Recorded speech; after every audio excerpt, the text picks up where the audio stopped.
Engineer to order. Engineer to order is a production approach characterized by: to speed up delivery time, the adoption of concurrent engineering, integrated product team, and lean product development methodologies are used.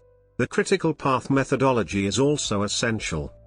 Engineer-to-order environments must employ a flexible and adaptive, demand-driven approach to the manufacturing process.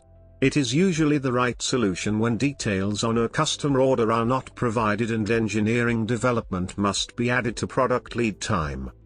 ETO is a technique that is leveraged to boost sales and improve margins for those companies with customers needing solutions that are tailored to fit their own unique environment.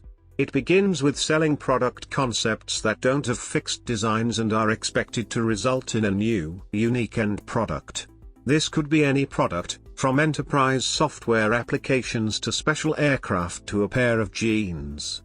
But the typical ETO environment usually deals with the design and build of unique custom-engineered complex machinery and industrial equipment, one in which there is heavy involvement of the following engineering disciplines: mechanical, electrical, mechatronics, software, manufacturing and systems engineering. The ETO company works with its customers to develop new products that satisfy the customer's requirements and specifications.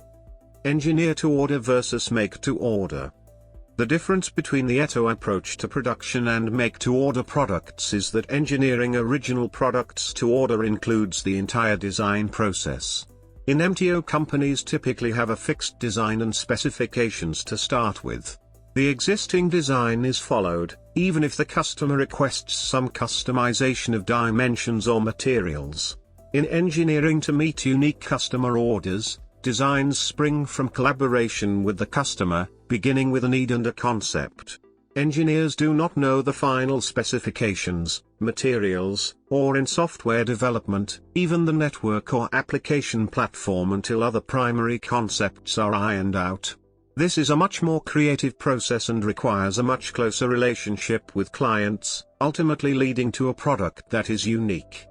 Process flow. Engineers don't always follow a smooth flow from step to step even in ordinary manufacturing. Most manufacturing design decisions tends to be highly iterative. It is common to create a design that meets customer approval, test it, make changes to meet specifications, and resubmit at certain stages or milestones in order for approval to proceed to the next stage.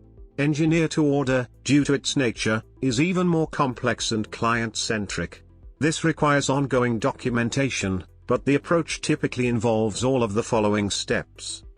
Quality.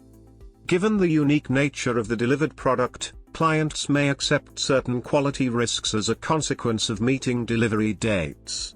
Testing and trial periods may also be limited by the nature of the product, the manufacturing required, and the metrics established for quality controls. As each product is essentially a one-of-a-kind prototype, smaller companies on either the manufacturer or client side may not have the expertise or resources to implement use cases, user testing, or future quality guidelines. In MTO, quality is often defined as a lack of defects, but must meet minimal levels defined in the specifications. In engineer-to-order, there is no original design. Where possible, prior similar products may provide some guidelines as to testing and precision, but the idea of redesigning or modifying an existing design is necessarily a core requirement of the engineer-to-order concept. It does, however, reduce costs and time if one can use previous designs.